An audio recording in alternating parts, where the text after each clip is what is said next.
Right Vikarabad జిల్లా యాలాల మండలం గోవిందరావుపేటలో ఇసుక అక్రమ రవాణాకు అడ్డు అదుపు లేకుండా పోతుంది.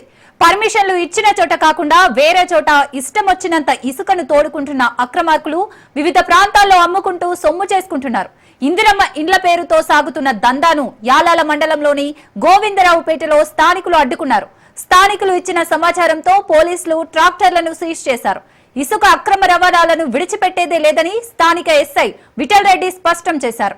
పాత తాండూరులోని కాగ్నా నది నుంచి ఇందిరమ్మ ఇళ్ల కోసం 2 ట్రాక్టర్ల మేర ఇసుక తోడుకునేందుకు తహసీల్దార్ పర్మిషన్ ఇచ్చారు. అయితే అక్రమార్కులు అనుమతి లేఖలను దుర్వినియోగం చేస్తూ యాలాల మండలంలోని గోవిందరావుపేటలోని కాగ్నా నది నుంచి 20 ట్రాక్టర్ల ఇసుక తోడేశారు.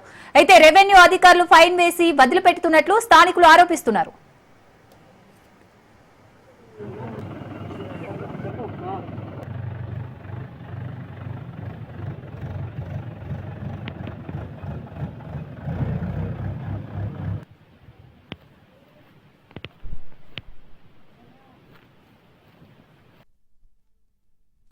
విచ్చలగడ ఇసుక అక్రమ రవాణా నడుస్తుంది. దానికి సంబంధించి ఎంఆర్ఓ గారికి ఫోన్ చేస్తే నేను 2 టిప్లకి ఇచ్చిన, మీరు ఆపండి అంటే ఇచ్చు తన వంతంట ఆపడు మన వంతు అంట.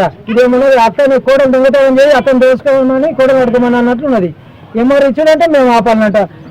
నువ్వు 2 ట్రిప్లు ఇచ్చిన నీకు సంబంధించిన అధికారం పెట్టి 2 ట్రిప్లు ఏమన్నా 2 గంటల బంద్ బాగుంటున్నాయి. విచ్చాల విడిగా నడిపిస్తున్నారు. 1 ట్రిప్ 2 ట్రిప్ అని చెప్పి రోజు 10 ట్రిప్ కొట్టున్నారు. రాత్రి 8 అయితే కూడా బంద్ అవుతలేదు. ఎంఆర్ఓ ఫోన్ చేస్తున్నాము, ఎంఆర్ఓ మీరు పట్టుకుని అంటారు, ఇది ఉంటే మీరు పట్టుకుని అంటే ఎంఆర్ఓ చెప్తున్నారు. ఇలా చేనుల అక్కడ కానీ కర్ర స్తంభాల కింద వాళ్ళ స్తంభాలు ఉంటే అడిగి పెద్ద లైన్ ఉంటే 11 లైన్ ఉంటే దాని కింద నింపితే స్తంభాలు మొత్తం ముగిపోయినాయి. ఇప్పుడు ఖాళీ ఇట్లా వర్షం పడి నీళ్ళు వస్తే ఆయన 11 వైర్లు మొత్తం పడిపోతే ఎవరు నష్టపోతాడు? రైతులను నష్టపోతామని ఎంఆర్ఓ గారు వాళ్ళకు ఉత్సవ కమిషన్ తీసుకొని ఉత్సవ దాంట్లోకి మొత్తం పర్మిషన్ ఇస్తున్నాడు. ఇందిరామ్మ ఇండ్లకి ఇచ్చేది 2 ట్రిప్పులు, వీళ్ళు కొట్టేది 10 ట్రిప్పులు. ఎవరు అడిగే బాధ్యతలు లేదంతా చేస్తున్నారు. ఇప్పుడు లెటర్ లేకుండా బండి పోతుంటే పట్టుకుంటే పోలీసులు కూడా దాన్ని పట్టుకోలేరు. కోకో కిడిచిపెట్టని చెప్తున్నారు వాళ్ళు కూడా.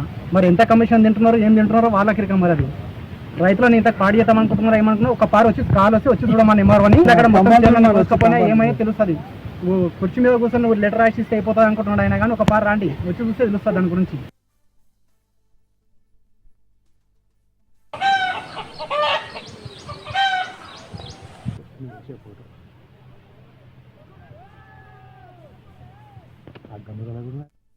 ఇక ఈ ఇసుక మాఫియాకు సంబంధించి మరిన్ని డీటెయిల్స్ పవన్ అందిస్తారు. పవన్, వికారాబాద్ జిల్లాలో ఈ యొక్క ఇసుక మాఫియా రెచ్చిపోతుంది. ముఖ్యంగా చూస్తే ఇంద్రమ్మ ఇళ్లకు ఒక ఇసుక పర్మిషన్ తీసుకొని మరొక చోటకి యొక్క ఇసుకను కూడా తరలిస్తున్నారు. దీనికి సంబంధించి పోలీసులకు కూడా ఫిర్యాదు చేశారు. అంతేకాకుండా రెవెన్యూ సంబంధించిన అధికారులకు కూడా ఫిర్యాదు చేశారు. ఎవరు కూడా దీనిపైన చర్యలు తీసుకోకపోవడం పైన స్థానికులు ఆగ్రహం వ్యక్తం చేస్తున్నారు. ఎందుకంటే ఇంద్రమ్మ ఇండ్ల కోసం ఒక చోట పర్మిషన్ తీసుకుంటూ అదే పర్మిషన్ల పేరుతో వేరొక చోట ఇసుకను తోడేస్తున్నారు. అయితే దీనిపైన రెవెన్యూ అధికారులకు ఫిర్యాదు చేసినా కేవలం ఫైన్ వేసి మాత్రమే వదిలేస్తున్నారు. అంతేకాకుండా ఒక ట్రాక్టర్లకు సంబంధించి పోలీస్ స్టేషన్ లో ఫిర్యాదు చేస్తూ ట్రాక్టర్లను తరలించారు. అదే ఇసుక ట్రాక్టర్లను విడిపించేందుకు తాండూరు మండలం తహసీల్దార్ వచ్చి ఒక ఇసుకలకు సంబంధించిన పర్మిషన్ చూపించడంతో ఈ యొక్క వ్యవహారం అంతా కూడా బట్టబయలైంది. మొత్తానికి చూస్తే ఈ నెల 10వ తేదీన ఆ యొక్క తాండూరు మండలానికి సంబంధించిన లక్ష్మీబాయి ఇళ్లకు సంబంధించిన నేపథ్యంలో పూర్తిగా ఈ యొక్క తవ్వకాలు కూడా జరిగాయి. అంతేకాకుండా స్థానికులు దీనిపైన ఆగ్రహం వ్యక్తం చేస్తున్నారు. కేవలం ఫైన్లు కట్టి చేతులు దులుపుకుంటున్నారు అనేది మాత్రము స్థానికంగా ఇటు ప్రజలు కూడా చెప్తున్న పరిస్థితి కనిపిస్తుంది. మొత్తానికి గోవిందరావుపేటలోని ఇసుక మాఫియాను స్థానికులే అడ్డుకున్న నేపథ్యంలోనే దీనికి సంబంధించి వారిపైన చర్య తీసుకోవాలని చెప్పి కూడా ప్రధానంగా డిమాండ్ వ్యక్తం చేస్తున్నారు. Right, thank you Pawan.